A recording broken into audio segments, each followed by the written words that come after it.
Tikri draugai dalinasi viskuo. Nuotykiais, laimė. Nesutramdomų juokų. Mažomis nuodėmėmis. Kava su pyragaičiu. Pašnekesiais iki ryto. Draugiškų spirių, jei to labai reikia. Išdaigomis pagalba pačiu geriausiu gyvenimo laiku. Dalinamės ir mes. Juk dabar Baltikum skaitmeninė TV ir internetas tik už 14,5 € per mėnesį. Daugiau nei 70 programų. 100 megabitų sparta, kur be naršytum. O maršrutizatorių pasiimk nemokamai. Baltikum, kai tikri draugai šalia. Ačiū mūsų draugams.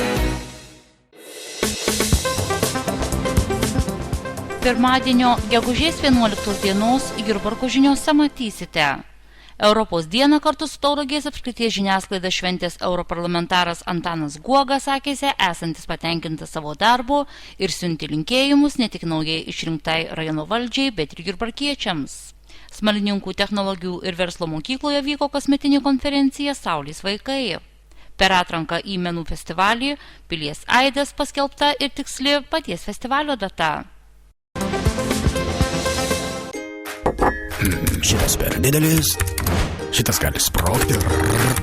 O, va šitų gali būti daug, labai daug. Čarli, tu ir vėl? Kiekvienam savo, bet internetą užteks tikrai visiems.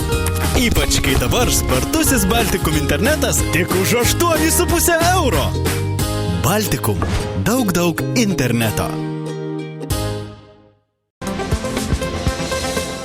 Penktadienį, gegužės 8 dieną, Europos dienos išvakarėse, europarlamentaras Antanas Guoga kartu su Europos komisijos atstovybės Lietuvoje vadove Natalija Kazlauskienė Tauragės apskrities žurnalistus pakvietė neformaliai diskusijai pačiais aktualiausiais šių dienų klausimais, susijusiais tiek su darbo Europos parlamente, tiek ir su Lietuvos aktualijomis. Susitikimo metu pernai vykusiuose rinkimuose į Europos parlamentą išrinktas Antanas Guoga pasakojo apie jo nuveiktus ir planuojamus nuveikti darbus bei dalinosi įspūdžiais iš parlamentinių posėdžių bei kasdienybės gyvenant Briuselyje. Po susitikimo interviu Jurbarko žinioms europarlamentaras kalbėdamas apie savo darbą tikino esantis juo patenkintas bei teigė manantis, jog deramai atstovauja Lietuvai.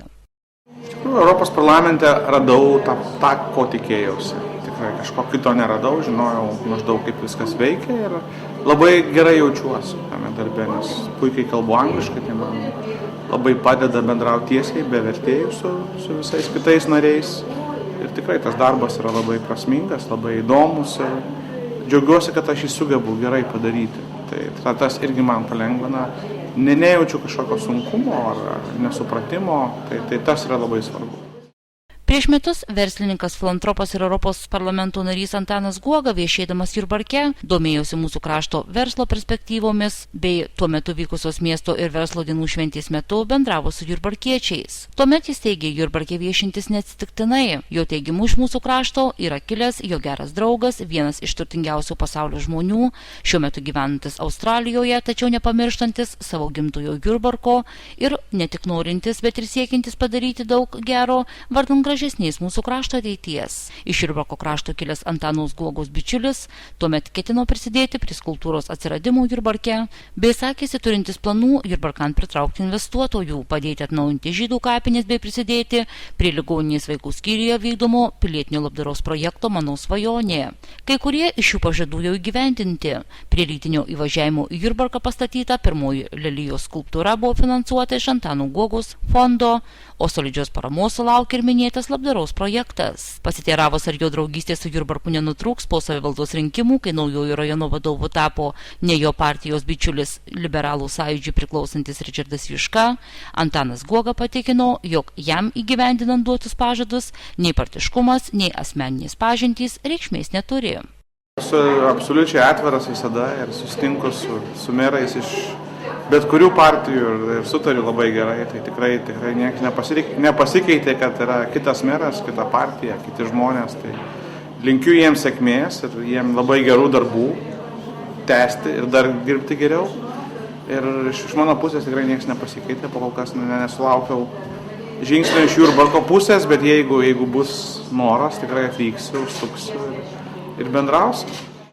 Pokalbį pasisukus apie naują 2014-2020 metų ES finansavimo laikotarpį, europarlamentaras tvirtino, jog šio finansinio laikotarpio lėšos regionų jo beveik nebepasieks.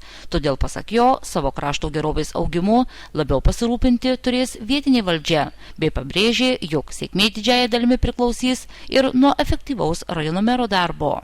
Tai būtent labai daug dėmesio iš dabartinių lėšų bus skiriama inovacijom ir tyrimam. Tai jeigu Lietuva bus pasiruošus teikti tokias paraiškas, tai tikrai mes gausime nemažai finansavimo. Ir tai bus labai daug dėmesio tam skiriama. Rajonai nebus, kad prioritetiniai vietai, kad gautų finansavimą.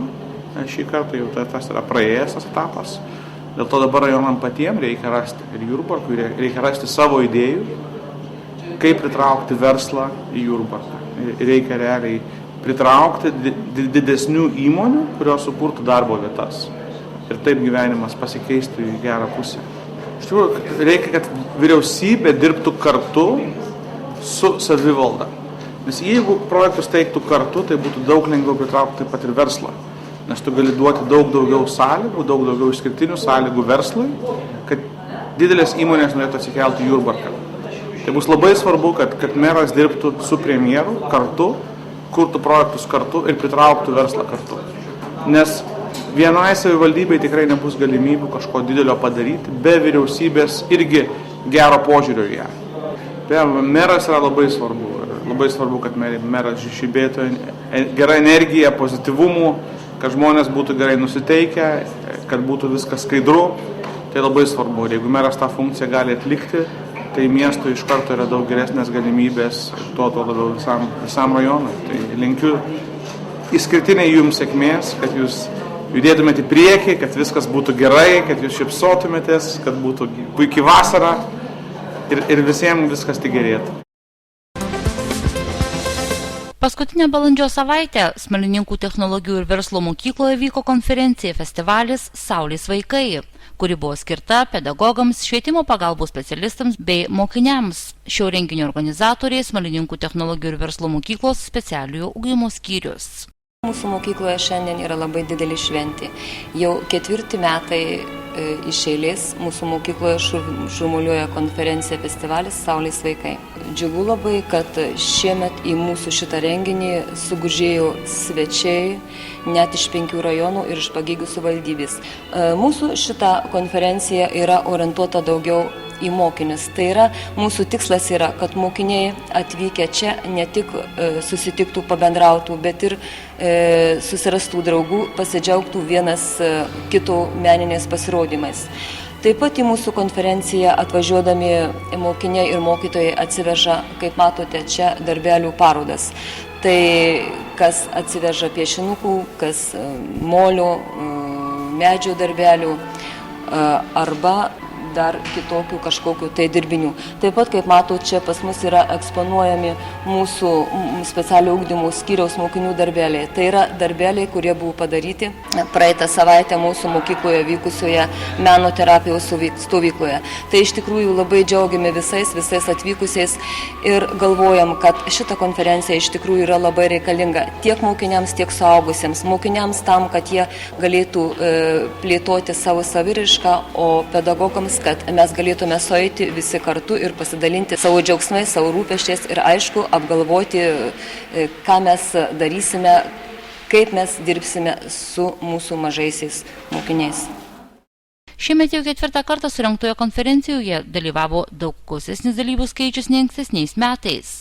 Konferencija Saulės vaikai prasidėjo sveikinimo žodžiais ir Smalininkų technologijų ir verslo mokyklos specialiojo ugdymo skyriaus pučiamųjų instrumentų orkestro atliekama melodija Naujienos. Po orkestro ant scenos vieni po kitų lipo mokiniai su pačiomis įvairiausiamis programėlėmis, šokiais, dainomis bei vaidinimais. Po meninės šeimininkų įžangos bei trumpo svečių iš Tauragės pranešimo viską, ką moka geriausio ir gražiausio demonstravo vaikai iš Pagėgių vaikų vaikų globos namų, Raudonės, Seredžiaus, Jurbarko Naujamiesčio ir Vytauto Didžiojo, Girdžių, Smalininkų Lidijos Meškaitytės, Šakių rajono Kidulių pagrindinių mokyklų bei Jurbarko Žoliuko, Skaudvilės specialiosios mokyklos, Gelgaudiškio Šaltinio specialiojo ugdymo centro, Kaimyninio Viešvilės miestelio vaikų globos namų auklėtiniai bei Tauragės rajono Batakių vidurinės mokyklos mokiniai. Pasibaigus visiems pasirodymams vaikai buvo pakviesti į mažąją salę, kur jų laukė kareiviška košė, saldumynai bei kiti gardumynai, šokiai, žaidimai ir kitokios atrakcijos. Kol vaikai vaišinosi ir linksminosi, pedagogai ir svečiai aptarė renginį ir pasidalino patirtimi apie mokinių saviraiškos ugdymą per meninę veiklą. Jau 3 metus iš eilės įpusėjus kasmetinėms Jurbarko miesto ir verslo dienoms pradedama garsiai kalbėti apie artėjantį kitą. Nuo 2007 metų Panemunės pilies kieme kone kasmet vykstantį menų festivalį Pilies aidas. Šio festivalio sumanytojai tam, kad į jį susirinkę žiūrovai ant scenos pamatytų ne tik pačius geriausius šalies profesionalius atlikėjus, bet ir išgirstų dar neatrastus mūsų ar kaiminių rajonų talentus, rengė visų norinčių dalyvauti Pilies aide atranką. Prieš tokią atranką vykusią praėjusios savaitės šeštadienio popietę pakalbinome vieną iš festivalio organizacinio komiteto narių Rasida Kalinauskienę. Labai džiaugiamės, labai laukiam, dėl tokia pat gražiai erdvėj, su daug puikių atlikėjų, muzikantų, šokėjų. Šiemet tai yra naujiena, laukiam šokėjų, pabrėžiu dar kartą, nes iš tikrųjų registruojantis į šios dienos atranką, kuri vyksta Jurbarko miesto ir verslo dienų metu, šokėjai nedrįso, sako, ar iš tikrųjų mūsų reikia, iš tikrųjų pabrėžiu, kad šokėjų reikia, labai laukiam, kad programa būtų kuo įvairesnė ir trauktų kuo įvairesnius klausytojus ir žiūrovus. Šiandien į Pilies aido atranką užsiregistravo penkios, sakykime, atlikėjai grupės ir pamatysim šokių kolektyvą, pamatysim roko grupę, pamatysim tradicinį Almantą Tamošaitį, kuris turbūt jau nežinau kelintą kartą dalyvauja, taip pat Igną Lapienį, kuris randa laiko Jurbarkui atvykdamas net iš Raudondvario. Taip pat turime Štulą, tai yra naujiena šių metų irgi.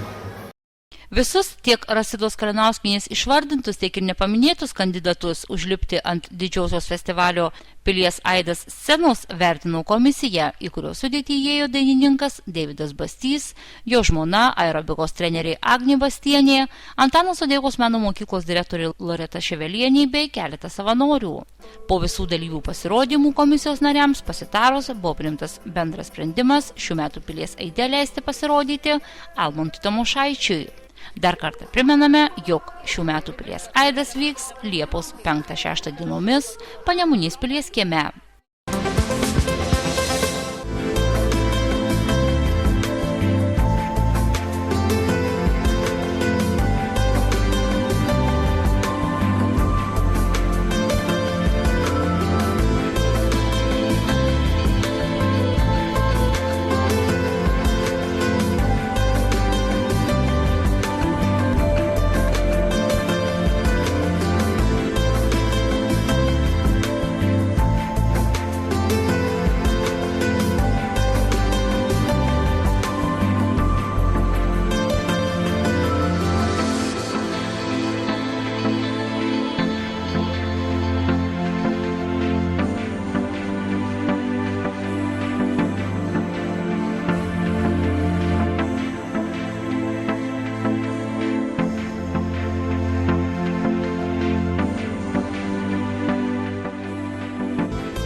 Interneto kabelio.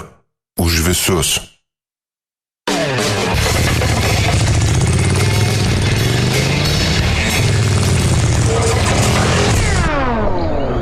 Kur nepasiekia laidas, pasieks belaidis Baltikum internetas. Biure ar namuose, užmiestyje ar dar toliau. Baltikum belaidis internetas. Neribotas ir stabilus. Tavo gyvenvietėje. Per vieną akimirką žmonės Nepale neteko visko, ką turėjo, ką mes turime – namų, tėvų, vaikų. Jūs galite jiems padėti skambindami numeriu 1405 arba siūskite SMS žinutę tuo pačiu numeriu įrašę 1405. Paaukokite 1,45 €. Jeigu norite paaukoti didesnę sumą, užeikite į portalą aukok.lt. Ačiū. Sugrįžus pavasariui, Baltikom dalinasi su jumis naujausiais pasiūlymais. Interneto, kaip ir geros nuotaikos, niekada nebus per daug. Dabar 100 megabaitų spartus internetas tik už 8,5 € per mėnesį. Užteks ir jums, ir jūsų draugams. Dalinkitės internetu su savo draugais ar artimaisiais prisijungę belaidį interneto maršrutizatorių. Tik už €1 per mėnesį naudokitės namuose internetu laisvai, kaip tik panorėję, telefone, planšetėje ar net televizoriuje. Užsukę į uždarosios akcinės bendrovės Baltikom TV Jurbarko regiono klientų aptarnavimo skyrių, galite užsisakyti Baltikom TV teikiamas paslaugas, pasikonsultuoti, sumokėti įmokas ar įsigyti reikalingos telekomunikacijų įrangos. Klientų aptarnavimo skyrius dirba kiekvieną darbo dieną nuo 9 iki 18 valandos, pietaujama nuo 13 iki 14 valandos.